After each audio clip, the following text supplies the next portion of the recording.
M V Shreyams Kumar മാധ്യമങ്ങളെ കാണുന്നു. അതിലേക്ക് 2014 സഖാവ് കോടിയേരി ബാലകൃഷ്ണൻ ആദ്യം ചർച്ച ഇനീഷ്യേറ്റ് ചെയ്തു. 2015 ഏകദേശം ധാരണയായിരുന്നു. പക്ഷെ അന്ന് നമുക്ക് LDF പോകാൻ സാധിച്ചില്ല. 2018 നമ്മൾ LDF എത്തിയത്. ഞങ്ങൾ ക്ഷണിച്ചിട്ടാണ് ഞങ്ങൾ പോയത്, അല്ലാതെ ഞങ്ങളാരും മുമ്പിൽ വാതിൽ മുട്ടി നിന്നിട്ടൊന്നുമില്ല. അതിനുശേഷം ഒരു വർഷം കഴിഞ്ഞിട്ടാണ് മുന്നണിയിലെടുത്തത്. അതിൽ ഞങ്ങൾക്ക് അതൃപ്തി ഉണ്ടായിരുന്നു. പല ഘട്ടങ്ങളിലായി പാർട്ടി നേരിടേണ്ടി വരുന്ന പ്രശ്നങ്ങളെക്കുറിച്ച് മുന്നണിയിൽ നയിക്കുന്ന CPM ഞങ്ങൾ കത്ത് നൽകിയിട്ടുണ്ട്, പലവട്ടം സംസാരിച്ചിട്ടുണ്ട്. അതിൽ കാര്യമായ പരിഗണന നമുക്ക് ലഭിച്ചിട്ടില്ല. ഇപ്പോൾ കഴിഞ്ഞ തവണ ഞങ്ങൾ രാജ്യസഭാ സീറ്റായിട്ടാണ് LDF വന്നത്. 2022 കാലാവധി അവസാനിച്ചപ്പോൾ CPI സീറ്റ് എടുക്കുകയുണ്ടായത്. അതിന് 2024 വന്നപ്പം മുന്നണിയുടെ കെട്ടുറപ്പിന് വേണ്ടി CPM വിട്ടുവീഴ്ച ചെയ്തു എന്നാണ് പറഞ്ഞത്. അങ്ങനെ ഞാൻ കേട്ടത്. അപ്പോൾ കേരള കോൺഗ്രസ് എമ്മിനെ മാത്രം വിട്ടുവീഴ്ച ചെയ്തുകൊണ്ട് മുന്നണി കെട്ടുറപ്പുണ്ടാകുന്നത് എങ്ങനെ പറയാൻ സാധിക്കുക? മറ്റുള്ള ഘടകകക്ഷികളും ഈ LDF കക്ഷികളല്ലേ. നാലാമത്തെ കക്ഷിയാണ് RJD. ത്രിതല പഞ്ചായത്ത് അംഗങ്ങളുടെ എണ്ണം വെച്ച് നോക്കിക്കഴിഞ്ഞാൽ നാലാമത്തെ കക്ഷിയാണ് ഞങ്ങൾ. അങ്ങനെ ഇരിക്കെ ഇത്തവണ വന്നപ്പോൾ CPM അങ്ങനെ വിട്ടുവീഴ്ച, പക്ഷേ CPI അതിന് തയ്യാറായില്ല.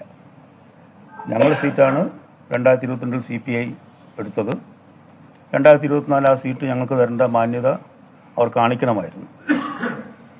അപ്പോൾ മുന്നണിയുടെ കെട്ടുറപ്പ് എന്ന് പറയുന്ന എല്ലാ കക്ഷികളെയും ഒരുമിച്ച് നിർത്തുക എന്നുള്ളതാണ്. പ്രത്യേക പരിഗണന മാത്രം ചില ആൾക്കാർക്ക് ലഭിക്കുന്നതിൽ അഭിപ്രായ വ്യത്യാസമുണ്ട്. ഒരു കക്ഷിക്ക് സീറ്റ് കിട്ടുന്നതിൽ അഭിപ്രായ വ്യത്യാസമില്ല പറയുന്നത്, പരിഗണന ഇല്ലാത്തതിൽ അഭിപ്രായ വ്യത്യാസമുണ്ട്. അപ്പോൾ 2019 ലോക്സഭാ തെരഞ്ഞെടുപ്പിൻ്റെ സമയത്ത് ഉഭയകക്ഷി ചർച്ചയിൽ അന്ന് CPM സെക്രട്ടറി ആയിരുന്ന അന്തരിച്ച കോടിയേരി ബാലകൃഷ്ണനും ബഹുമാനപ്പെട്ട മുഖ്യമന്ത്രി പിണറായി വിജയനുമായിരുന്നു ഞങ്ങളവിടെ സംസാരിച്ചത്. അന്ന് ഞങ്ങളോട് പറഞ്ഞ 2019 നിങ്ങൾ വിട്ടുവീഴ്ച ചെയ്യണം, അടുത്ത തിരഞ്ഞെടുപ്പിൽ നിങ്ങൾ തീർച്ചയായും പരിഗണിക്കുന്ന പറഞ്ഞു. ഇത്തവണ ഒരു ഉഭയകക്ഷി ചർച്ച പോലും നടത്താൻ തയ്യാറാകാതെ LDF പ്രഖ്യാപിക്കാനുണ്ടായത് 15-4-1 ആ ഫോർമുല. അതിലും ഞങ്ങൾ പ്രതിഷേധം ഉണ്ടായിരുന്നെങ്കിലും ഈ തെരഞ്ഞെടുപ്പിൽ ഞങ്ങളുടെ പാർട്ടിയുടെ സ്ഥലങ്ങളെല്ലാം തന്നെ വളരെ ശക്തമായ രീതിയിൽ LDFന് വേണ്ടി നമ്മൾ പ്രവർത്തിച്ചിട്ടുണ്ട്. LDF ഒരു നേതാക്കൾക്കും ഒരു പരാതി ഉണ്ടായിട്ടില്ല. ഞാൻ പലപ്പോഴും വിളിച്ചു ചോദിച്ചിട്ട് എന്തെങ്കിലും കുറവുണ്ടോ? ഒരു കുറവില്ല, എല്ലാവരും നല്ലപോലെ പ്രവർത്തിക്കുന്നുണ്ടെന്നാണ് എനിക്ക് എല്ലാ ഭാഗത്തുനിന്നും കിട്ടിയ വിവരം. ഞങ്ങളുടെ പാർട്ടി സഹാക്കൾ ഈ അമർഷമെല്ലാം മാറ്റിവെച്ചുകൊണ്ട് അവർ വളരെ ത്യാഗം സഹിച്ചിട്ടാണ്, അവരുടെ കയ്യിൽ നിന്ന് പണം ചെലവഴിച്ചിട്ടാണ് ഈ ഇലക്ഷൻ പ്രവർത്തനം മുഴുവനായിട്ട് നടത്തിയത്. ഞങ്ങൾ വേറെ ആരും സഹായം ചോദിച്ചിട്ടൊന്നുമില്ല. അപ്പം അവർക്ക് ഇപ്പോഴും നിരാശ തന്നെയാണ് പ്രതിഫലം. ഇവിടെ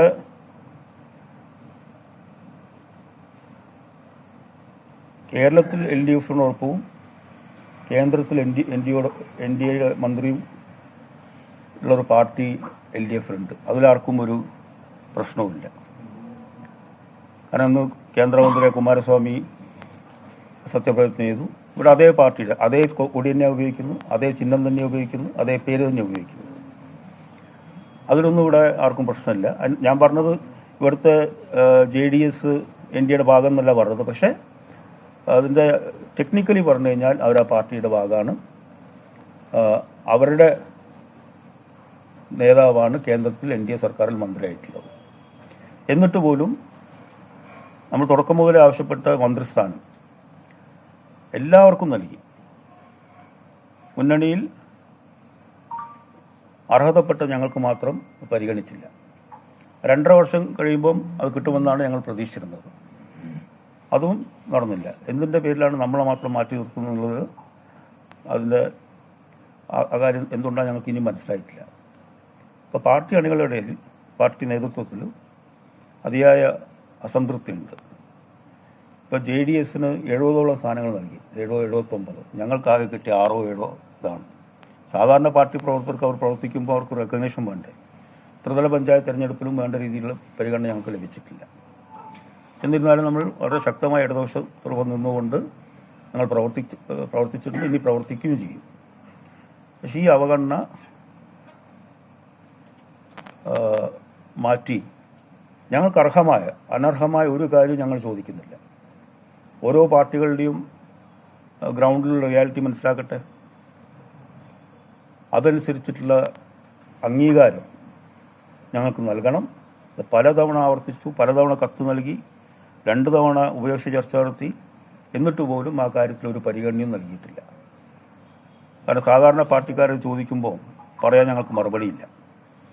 അതുകൊണ്ട് ഈ അവഗണന അവസാനിപ്പിച്ച് ഞങ്ങൾക്ക് അർഹമായ പ്രാതിനിധ്യം നൽകണം. അതുപോലെ തന്നെ ഇപ്പോൾ ഒരു LDF യോഗത്തിലെല്ലാം തന്നെ 11ാമതായിട്ടാണ് ഞങ്ങളെ വിളിക്കുക. ഞങ്ങൾ 11ാം കക്ഷിയാണ് ഈ മുന്നണിയിൽ. അത്ര അവഗണന എന്തിനാണ് ഞങ്ങളോട്? ഞങ്ങൾ വലിഞ്ഞു കയറി വന്നവരൊന്നുമല്ല, ഞങ്ങൾ LDFൽ ക്ഷണിച്ചിട്ട് കൊണ്ടുവന്നതാണ്. 11ാമത്തെ പാർട്ടിയാണോ ഞങ്ങൾ? ആ രീതിയിലാണ് ഞങ്ങളെ പരിഗണിക്കുന്നത്. ഞങ്ങൾക്കാൾ എത്രയോ ചെറിയ പാർട്ടികൾക്ക് പോലും വലിയ അംഗീകാരം നൽകിയിട്ട് ഞങ്ങൾക്കൊന്നും നൽകാത്തതിൽ പാർട്ടിയിൽ മൊത്തത്തിൽ പ്രതിഷേധമുണ്ട്. അത് മുഖവിലേക്ക് എടുക്കണം. എടുത്തുകൊണ്ട് ആ പ്രശ്നങ്ങൾ പരിഹാരം കാണണം. എങ്കിൽ മാത്രമേ പാർട്ടിക്കാരെ ഇത് പറഞ്ഞ് മനസ്സിലാക്കാൻ സാധിക്കൂ.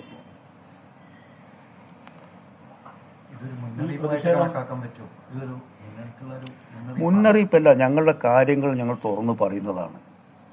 അത് പറയണ്ടേ? ഞങ്ങൾ LDFൽ പറഞ്ഞിട്ടുണ്ട്. ഞങ്ങൾ ഇതിൽ പുറത്തങ്ങനെ പറയാറില്ല. LDF ഞങ്ങൾ പലതവണ പറഞ്ഞിട്ടുണ്ട്, എന്ന് പറഞ്ഞല്ലോ, കത്ത് നൽകിയിട്ടുണ്ട്. ഞങ്ങളുടെ പ്രശ്നങ്ങൾ ഞങ്ങൾക്ക് പറയാതിരിക്കാൻ സാധിക്കുമോ? അത് മുന്നറിയിപ്പായിട്ടോ ഭീഷണിയായിട്ടോ ഒന്നുമല്ല എന്നെ കാണേണ്ടത്. ഞങ്ങളുടെ ന്യായമായ ആവശ്യങ്ങളാണ്.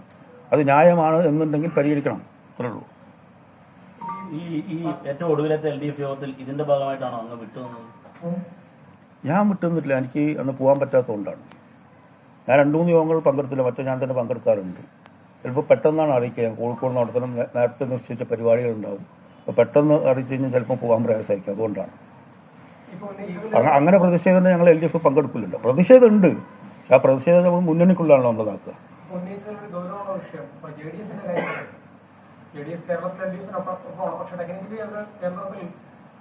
NDAയുടെ ഭാഗമാണ്. അത് നേരത്തെ UDF ഉന്നയിച്ചു വരുന്നൊരു വിഷയമാണ്.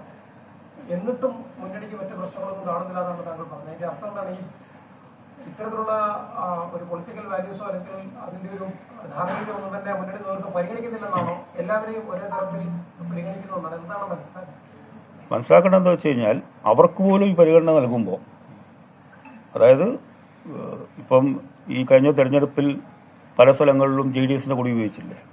കർണാടകയിൽ അത് BJP ഒപ്പമല്ല ഉന്നയിച്ചത്. ഞാൻ പറഞ്ഞ ഇവിടുത്തെ JDS അങ്ങനത്തെ നിലപാടുണ്ടെന്നല്ല ഞാൻ പറഞ്ഞത്. പക്ഷെ ടെക്നിക്കലി നോക്കുമ്പോൾ അങ്ങനെയുള്ള പാർട്ടിക്ക് കൊടുക്കുന്ന പരിഗണന എന്തുകൊണ്ട് വളരെ കൃത്യമായ, ഒരിക്കലും BJP ആയി കോംപ്രമൈസ് ചെയ്യാത്ത ലല്ലു പ്രസാദ് നയിക്കുന്ന RJDക്ക് നൽകാത്തത്, ഇതിനു മുമ്പേ വീരേന്ദ്രകുമാർ നയിച്ച LJDക്ക് നൽകാത്തത്, ഇതാണ് എൻ്റെ ചോദ്യം.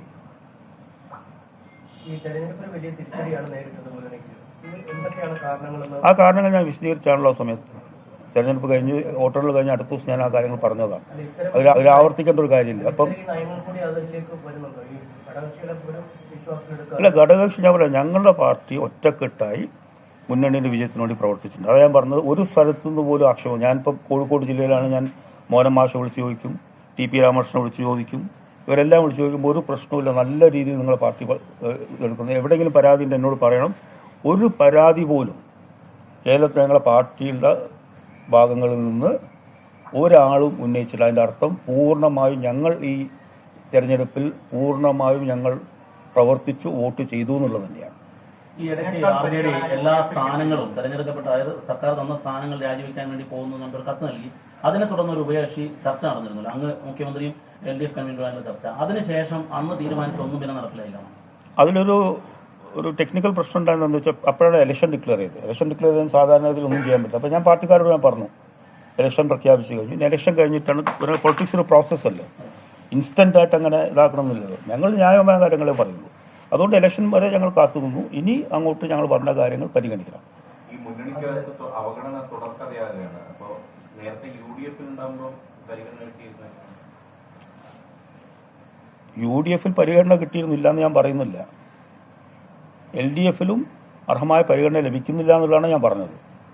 അത് കമ്പയർ ചെയ്യേണ്ട ഒരു കാര്യമില്ല. പ്രവർത്തകരുടെ ഭാഗത്തു നിന്ന് ഒരു മുന്നണി മാറ്റത്തിന് വേണ്ടിയുള്ള ഡിമാൻഡ് ഉണ്ടോ നിങ്ങൾക്ക്? പ്രവർത്തകർ നിരാശരാണ്, തീർത്തും നിരാശരാണ്. അവർ ചോദിക്കുന്നു എന്തിനാണ് നമ്മൾ ഈ ഈ അപമാനമെല്ലാം സഹിച്ചുകൊണ്ട് ഉണ്ടാതിരിക്കുന്നു എന്ന ചോദ്യം പ്രവർത്തകരുടെ ഭാഗത്തുനിന്ന് വല്ലാതെ ഉണ്ട്. UDF-ലേക്ക് പോകാനുള്ള സമ്മർദ്ദം പ്രവർത്തകരുടെ ഭാഗത്തുണ്ടോ? അങ്ങനെ രാഷ്ട്രീയ മാറ്റമൊന്നും ഞങ്ങൾ ആലോചിക്കുന്നില്ല. ഞങ്ങൾ LDF-ൽ തന്നെ ഉറച്ചു നിന്നു. കാരണം കുറച്ചു കാലത്ത് ഞങ്ങൾ UDF-ൽ പോയതിനും നമ്മൾ ബേസിക്കലി ഞങ്ങൾ സോഷ്യലിസ്റ്റ് പാർട്ടിയാണ്, ഇടതുപക്ഷത്തോട് ആഭിമുഖ്യമുള്ള പാർട്ടിയാണ്. അതോടൊപ്പം ഇന്ത്യ സഖ്യത്തോടൊപ്പം ഞങ്ങൾ നിൽക്കുന്നു. അങ്ങനെ ഒരു മുന്നണി മാറ്റ ചർച്ച പല പാർട്ടിക്കാരും പറയും. കാരണം അവരുടെ നിരാശ കൊണ്ട് അവർ എന്തിനാ അതിൽ നിൽക്കുന്നതെന്ന് പറയും. പക്ഷേ അതൊക്കെ അവരെ പറഞ്ഞ് മനസ്സിലാക്കി തെരഞ്ഞെടുപ്പിനെ അവർ സജ്ജമാക്കുകയാണ് ചെയ്തത്. ആ തരത്തിലുള്ള ആലോചന ഞങ്ങൾ നടത്തുന്നില്ല.